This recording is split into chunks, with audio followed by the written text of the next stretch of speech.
Hello and welcome to my Yu-Gi-Oh channel. Today we're going to be looking at the pack which came out with the Yu-Gi-Oh Zeal expansion for Duel Links. This is the main box 30 and it's called Shining Hope. We'll be looking at the ultra rares. Now, what is Zeal without Utopia? Of course, number 39, the key card of Yuma and Astral, the first number that they had within their first duel. And this had to be the cover card as well. It's a Light Warrior Xyz effect monster. It's a rank 4 with 2,500 attack and 2,000 defense. It requires 2 level 4 monsters. And the effect is when a monster declares an attack, you can detach one material from this card, negate the attack. If this card is targeted for an attack, while it has no material, you destroy this card. This card is quite useful actually when you think about it. If your opponent is running certain types of strategies or a very offensive-based deck, you can at least prevent them from OTKing you, or if they've got a Blue Eyes White Dragon deck, something like that, which is very beefy. It prevents a couple of their attacks. Although saying that, the second it loses its materials, it has no use at all. When it's even just targeted for the attack, is when it destroys itself, which means you can have a Karibo attack into this, they take no damage, and this instantly self-destructs. Next card is Satella Knight Deltarus. It's a Light Warrior Xyz effect monster. It's also rank 4 with 2,500 attack and 2,100 defense. This time it requires 3 level 4 monsters, and the effect is while this card has Xyz material, your opponent cannot activate cards or effects when you normal or special summon a monster. Once per turn, you can detach 1 Xyz material from this card, then target 1 card on the field, destroy it. If this card is sent from the field to the graveyard, you can special summon 1 Satella Knight monster from your hand or deck. So this card is actually very key, and it's generally their boss monster for the Satella Knights. The first part of the effect is actually just having material on it. In doing so, you can normal summon or special summon monsters without your opponent instantly being able to do things like Bottomless Trap Hole or activate anything which could prevent your monsters from being as strong as they could be. Even Void Trap Hole, that's one of those cards which is painfully annoying to run into, especially for one of your higher resourced monsters. And the ability to detach a material to get rid of anything on the field. It doesn't have to be a monster, it doesn't have to be a spell, it doesn't have to be a trap, it could be any one of those. It's perfectly fine to do, and it's not just your opponent's, it's yours. So if there's something that you have which has a trigger effect off of it, biggest thing I can think of is the Ancient Gears, although I don't understand why you meld the 2 decks together, but for the purposes of this, it's 3 generic level 4s. You can easily get that with the Ancient Gear monsters. Being able to do that triggers off Catapult or even the field spell Gear Town, and then you're able to actually special summon it into an Ancient Gear monster. The other thing as well is this card replaces itself if it ever goes from the field to the graveyard, so unless your opponent is running something that banishes like Karma Cut, you should be getting that plus. And obviously the Tellarknights all work very well together, so there's one that actually sends a monster to the graveyard, there's one that recovers a card, there's one that actually lets you special summon on top of the normal summon. All of these help to maybe go into a second Deltarus if that is what you're aiming for. Utopic Onomatopoeia is one of those series of cards. I think there's a few that have like Ga Ga Ga or Zoot Ba Ba Ba, which kind of combine together and actually make the decks work very well together. They're used as a way of making Yuma's deck much more efficient. It's a Light Warrior effect monster. It's level 4 with 1,500 attack and 1,500 defense. This card is always treated as a Zubaba, a Gagaga, a Gogogo, and a Dododo card, so it melds the 4 parts of Yuma's deck together. During your main phase, you can special summon up to 1 each of the Zubaba, Gagaga, Gogogo, and or Dododo monster from your hand in defense position. Also, you cannot special summon them from the extra deck for the rest of this turn, except Xyz monsters. You can only use this effect of utopic Onomatopoeia once per turn. That's not really a big issue because that's what you're going to be doing with those cards anyway.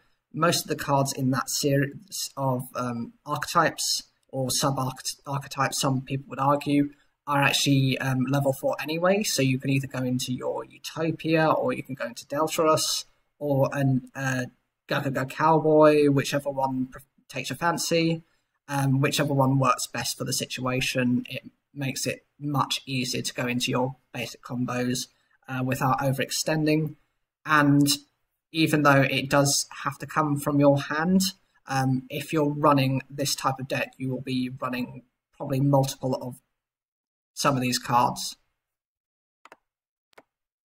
So this is one of the Satella Knights that I was mentioning before. This one, Deneb, is a light warrior effect monster. It's level 4 with 1500 attack and 1000 defense. And the effect is, if this card is summoned, you can add one Satella Knight monster from your deck to your hand, except a copy of itself, and you can only use this effect of itself once per turn. That's not really an issue because actually your aim is to search for the other pieces which combo off. One allows you to summon again, which means you're able to go into the 3 level 4 pieces necessary to go into Deltarus, or potentially when the packs expand, some of their other Exceeds monsters. Out of all the Monarch cards that have been waiting for, many people are quite excited to actually see this one being thrown into the mix.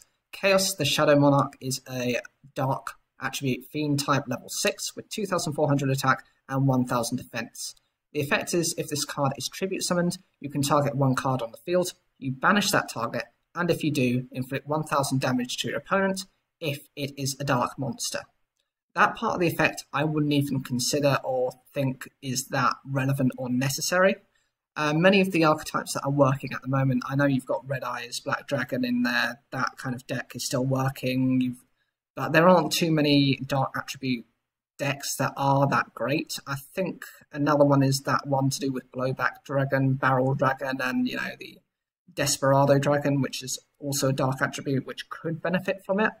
But the whole thing is you target one card on the field, and being able to banish it means you get rid of any graveyard effect it may have had. This is actually one of the better Monarchs, in my opinion.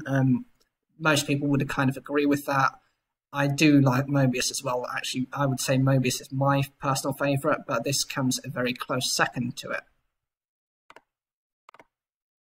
Goblinburg is a Earth Warrior level 4 with 1400 attack and 0 defense. The effect is, when this card is normal summoned, you can special summon one level 4 or lower monster from your hand. Also, after that, change this card to defense position. This is essentially a one-card Utopia. That's its main purpose. That's what it's kind of been used in the anime for. You bring this out and then you summon something else. You go straight into that.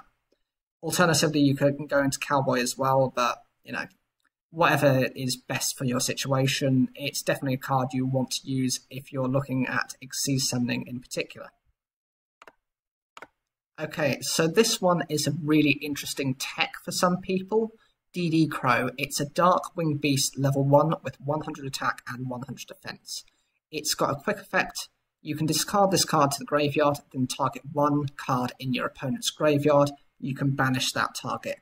It's very key for decks that rely on using their graveyard. Blue Eyes White Dragon, Red Eyes Black Dragon. Certain other decks actually use it as well. I think it's the one that's used by Zane Truesdale. It's the Cyber Dark cards. Actually, if you're they like to throw their cards in the graveyard and then be able to use those dragons to actually power up their Cyber Dark monsters. By being able to use this card, you're actually able to remove the target as they've targeted it, and therefore they don't get the whole boost. You've got Hunter Dragon that would normally make them 2,500 attack bodies on the field, which are difficult enough to get over. This is a one card out. It's the original hand trap, if you will. It's not the first one to be introduced into Duel Links. If you want, have a look at something called Chow Chow Chan. It's It was actually introduced in Yu-Gi-Oh! Zeal. I think it was used against one of the Barian Emperors.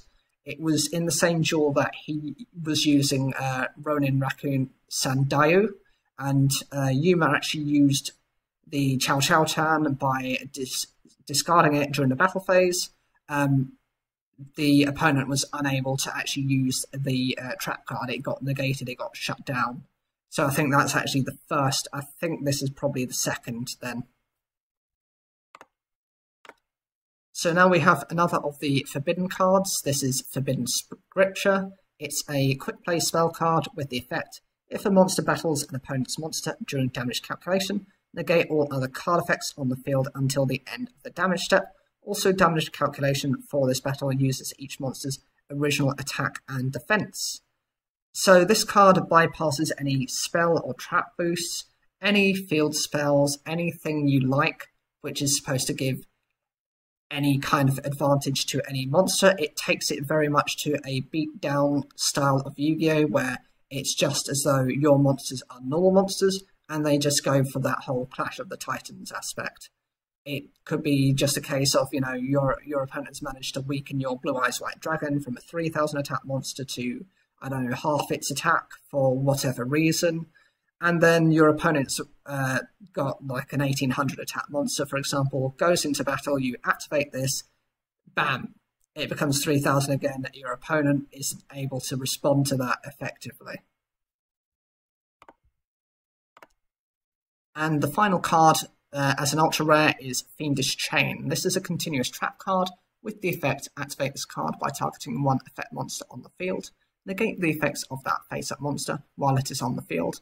Also, that face-up monster cannot attack when it is destroyed. Destroy this card.